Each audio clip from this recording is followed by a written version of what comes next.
Coach Huskie is the newest college basketball head coach and has accepted a position at SMU, which is a program deemed to be a difficult rebuild. The Mustangs are coming off a 10-20 record last season where they only won 4 conference games all year long, but Coach Huskie is looking to change that this year. Let's meet the team he's working with. Sophomore Tommy Walls is the star leader of this team and will be the go-to scorer as well for the Mustangs offense. Senior Ray Lockhart is our starting shooting guard. Sophomore Avery Hodges is the starting small forward. The senior Jared Moss at the power forward spot, and Emmanuel McGee, who is our second best player on the team, is the starting center, while the bench has almost no depth to it and leaves a lot to be desired in recruiting this year. Speaking of recruiting, we have some challenges to meet. Our athletic director wants us to sign a 3-star recruit, sign a 3-star power forward, sign a C+ inside game rated recruit, and sign an A average potential rated recruit. Let's see if we can meet those goals while winning more than 10 games this season, as year 1 begins with a game at home. Our first game of the season was at home, taking on Duquesne, as Avery Hodge would get our first points on the season for us. We weren't by any means a great 3-point shooting team, but Tommy Walls would knock one down, but after tying it up at 7 apiece, Duquesne would take their first lead of the game. From there, this game started going downhill for us, and it started going downhill quickly, as Duquesne's lead had jumped out to well over double digits, and we were struggling to stay in it. With just under a minute and a half to go in the first half, we had barely reached 13 points, and down by 18, Tommy Walls would at least hit one more 3-pointer for us before the end of the half, but it was not a great first half to say the least, as we went into the locker room down 15, 31-16. We needed to get some offense going quick and early in the second half, and Tommy Walls would deliver for us with points on our opening possession, but Duquesne would hit a 3-pointer right back, and there seemed to be no slowing down their offense at all at the start of the second half either. We hadn't seen much from Ray Lockhart yet today, but he would get things going with this 3, and after Duquesne would leave him open on the wing here again, we would go right back to him for another one. Finally, for the first time today, our deficit was under double digits, and if Ray Lockhart and Tommy Walls could keep shooting like this, we might come back. Only down by 2 now with less than a minute and a half to go in the game, Tommy Walls would give us the lead, and this was the first lead we'd had since the first 3 minutes in the first half, but somehow we would leave Jamal Patterson wide open, giving him an easy bucket to let Duquesne get the lead back, but Avery Hodge would knock this shot down. His first 3-pointer of the night, but then Dennis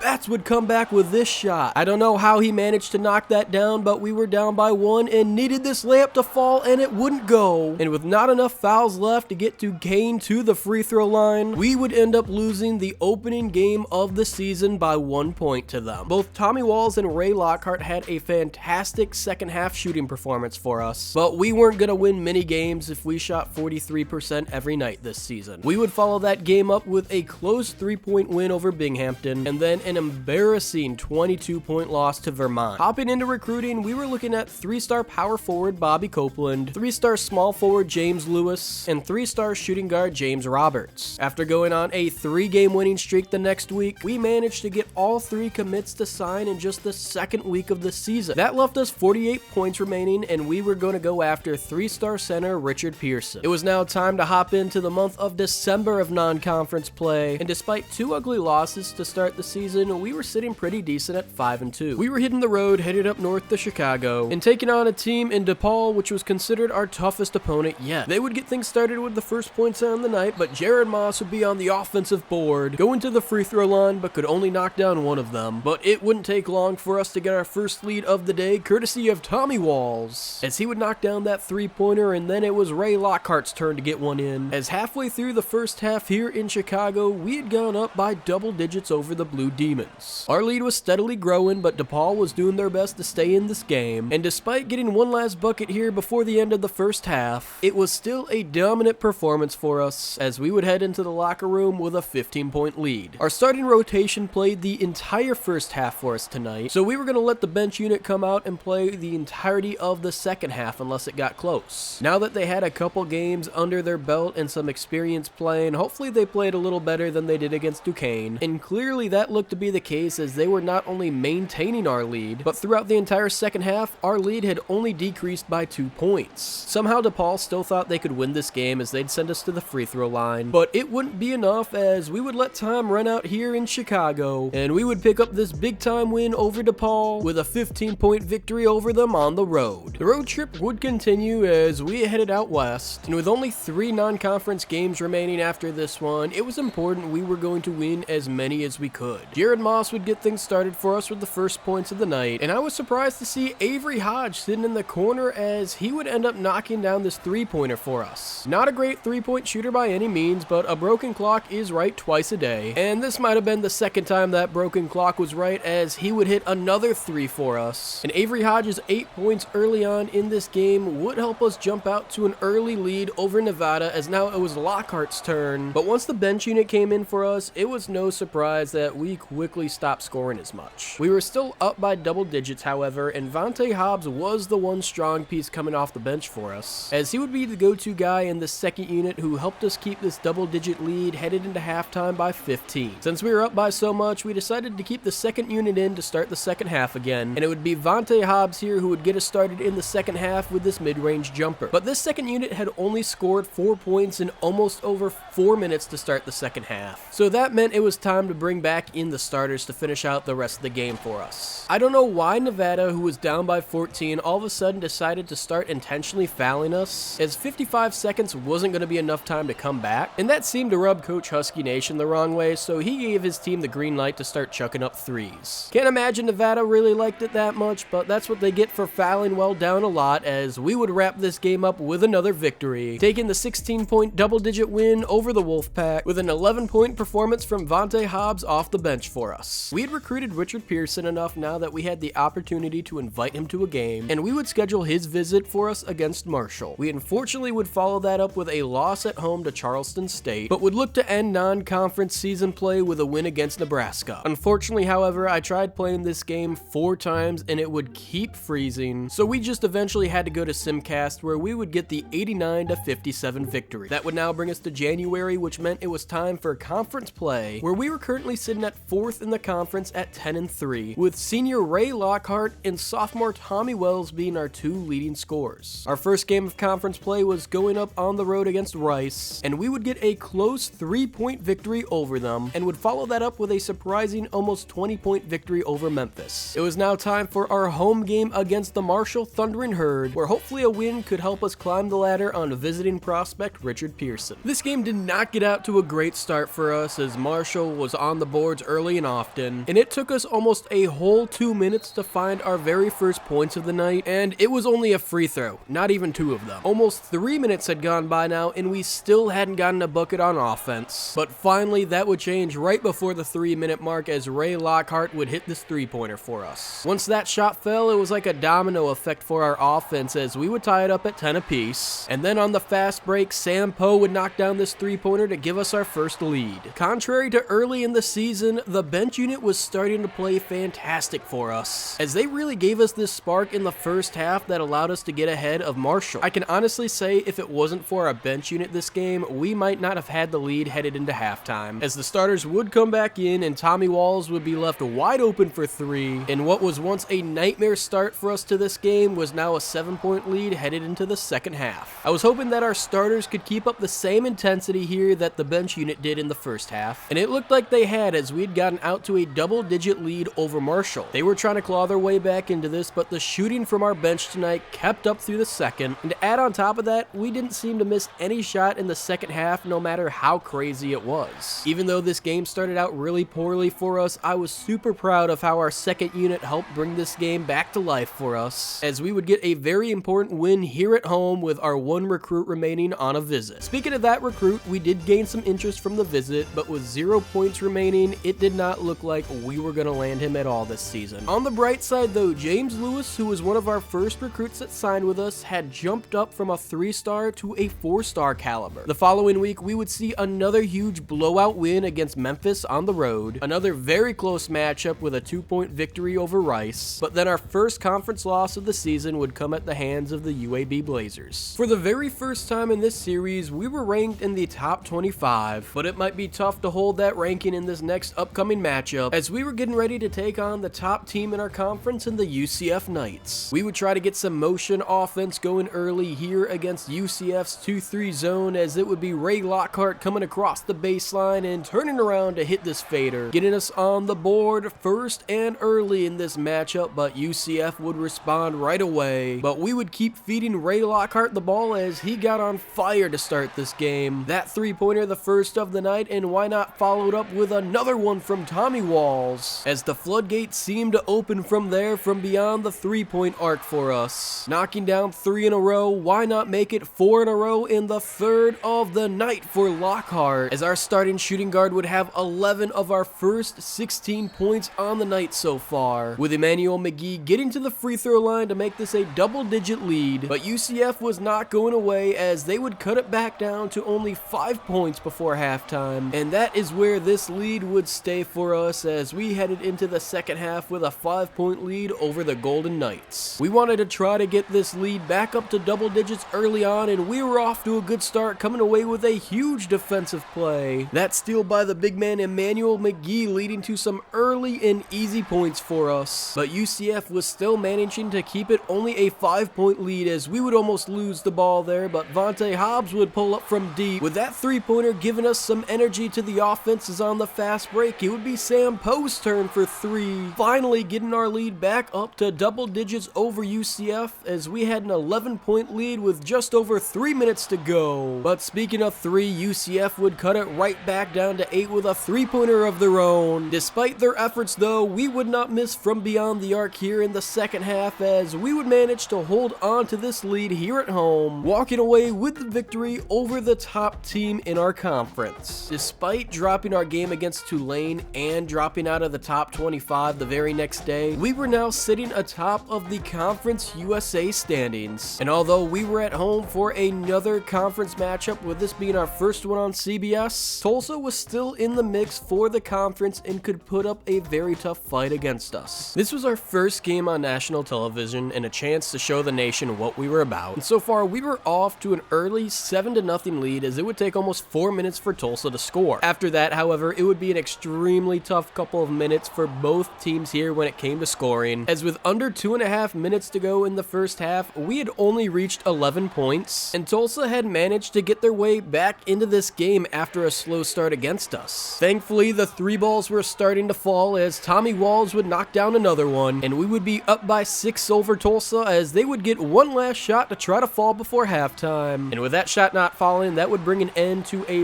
very rough first half for both of these teams, as it would only be 21-15 headed into the second half of play. Tulsa would immediately get things going on offense to start the second half, getting it within only 2 points and then tying it up for the first time in the half. It had been almost 2 minutes and we still had not scored a single bucket, but Tulsa was scoring at will, with the Golden Hurricanes being up by 1, as Ray Lockhart would take the lead right back for us. And hopefully that three-pointer had put a little gas into our offense, as we would go out to James Buchanan for a three-pointer. But despite our shooting getting better throughout this half, Tulsa was still keeping it a very close game. It was tied 40-all with less than a minute to go, as Tommy Walls would step up huge for us with this 3. But the lead would stay there for the next 30 seconds, as Tulsa would send him to the line, and he would knock down both of his free throws for us, giving us a 4-point lead with just 3 seconds left, as that was not enough time for Tulsa to complete the comeback, and we would hold on to this one here at home, getting the 47-43 win over them on national TV. While it was a rough day shooting for us, Bryce Bragg at least had a great day with 11 points coming off the bench for us. And those shooting woes seemed to carry over into our next game, as we would drop it by 2 points to East Carolina. Thankfully, we would bounce back with a 33-point win at home over Tulane, and with only 1 game remaining in the regular season, we were sitting atop of the Conference USA standings. We were ESPN's projected conference tournament winner in the postseason, and hypothetically, that would land us a 3 seed in the NCAA tournament. That was all projection still though, as we had 1 game remaining here to end the regular season, and that game was on the road taking on the Southern Miss Golden Eagles. Unlike last game, we didn't seem to have any trouble scoring to start this game, or at least so we thought, until we had only put up 6 points in almost 6 minutes of the first half. Once again, we needed something to spark our offense, and hopefully this James Buchanan 3 would do just that, but that didn't seem to change things things on defense for us as we were still trading leads with Southern Miss. With just over 10 seconds to go, they would take a 3-point lead over us, and that's where it would stay, as once again a very low scoring first half for us, but this time we would be trailing by 3 headed into the second. We weren't going to close out the regular season with a win if we kept shooting 27% from the field, so we needed to make some changes and make them quickly here in the second half. We didn't focus on him enough in the first half, so we were going to Tommy Walls in the second half, as he was our go-to scorer on offense, and finally the other players started to step up. It was the sophomore Tommy Walls, though, that was carrying this surge in the second half for us, as we would even see James Buchanan, who wasn't a great shooter, knock down a couple threes for us as well this half. With just over 30 seconds to go, we had managed to jump out to an 8-point lead, and to no one's surprise, it would be Tommy Walls going to the free throw line for us, and with the sophomore guard knocking down all of his shots at the charity stripe, we would hold on to win this one, despite yet another slow start for our offense to this game. We would finish with a 22-7 record and a 12-4 Conference UNA record in season number 1, with that record landing us the number 1 seed in the conference tournament. That success also gave us one unlockable, as we would upgrade our practice gym, and we were now getting ready for the first round of the Conference USA tournament, and we're taking on East Carolina, who defeated Tulane in the first round. This is absolutely not at all what we were expecting to happen in our first game of the conference tournament, as that airball 3 from Ray Lockhart and then having his shot blocked this very next play shows how this game has gone for us. We could not even make the simple shots, as Jared Moss couldn't even hit the rim on this layup, and the struggles that seemed to plague us at the end of this season with our shooting continued tonight. That unfortunately meant that it would be a very quick exit for us here in the conference tournament, as East Carolina would get the upset over the number 1 seeded SMU Mustangs to head on to the quarterfinals. Despite that ugly loss, we still had a chance to make the NCAA tournament, and we would do so as the number 7 seed in the NCAA East region of the bracket. Our first round matchup was against the number 10 seeded Texas Tech Red Raiders, and the winner of this game would be going on to play the winner of Tennessee and Santa Clara. This was a very close game coming down to the wire, but we still had a chance to win this one despite going down by double digits. But our inability to get a single defensive rebound was making this a lot tougher than it should have been for us. We had gone almost 2 minutes without a bucket, but finally that would change from Emmanuel McGee, and then it would be Ray Lockhart on the fast break, making it only a 10-point game for us. That 3 from Lockhart seemed to open up the offense from beyond the arc late in the game, as we would go on an offensive tear from beyond the 3-point line in the next few minutes. Specifically Ray Lockhart, as he had single-handedly got us back in this game. We were now only down by 3 with just over 2 minutes to go in the game, but after getting it down to that deficit, Texas Tech's offense started heating back up. We had less than a minute to work with in this game, as we would go to Tommy Walls on the fast break, bringing this down to only a 4-point game with 14 seconds left. We needed to get a shot up, and we needed to get it quick, as we'd go back to Tommy Walls yet again, but he would miss this 3-pointer. And with only 3 seconds left to go and being down by 4, we would not be able to complete the comeback against Texas Tech, and that would ultimately end our season against the Red Raiders, as they would defeat us in the first round of the NCAA tournament, despite Ray Lockhart's best efforts with 34 points on the night. We at least had a bright future, with sophomore Tommy Walls being both our points per game leader and our assist leader here in season number 1, as well as junior Emmanuel McGee, who was our leading rebounder per game, who hopefully would be returning for his senior season. It was now time for us to hop into our very first offseason of this SMU dynasty, and there couldn't be a better way to start than finding out James Lewis, who was previously a 3-star recruit, had been upgraded to a 4-star recruit for us. We were losing sophomore Vontae Hobbs to the transfer portal though, but that's okay since we were bringing in a shooting guard recruit. I still wanted to focus on bringing in another shooting guard, as well as either a center or power forward during the offseason though, and we would start by going after 4-star point guard Nathan Malloy, who we could move over to the 2, as well as 4-star center Tristan Walker. We would get Malloy to sign on the dotted line with the Mustangs, but we would lose out on Tristan Walker, however, to the Duke Blue Devils. With plenty of remaining points and scholarships left over, we would then transition our focus to the power forward position in 4-star Cameron Chapman, and in the very last week of off-season recruiting, he would sign to come play for the Mustangs as well. With 5 incoming freshmen, James Roberts and Bobby Copeland, our 2 3-star recruits, would get redshirted, and freshmen Cameron Chapman and Nathan Malloy would both see the starting lineup as true freshmen, with the previous 3-star, now 4-star recruit James Lewis playing the 6th man role for us as a freshman. Headed into season Season 2, we were offered an invitation to the Old Spice Classic, which we would absolutely accept. And headed into season number 2, we were expected to finish second in the conference, but I have no idea how our recruits were only rated a C+.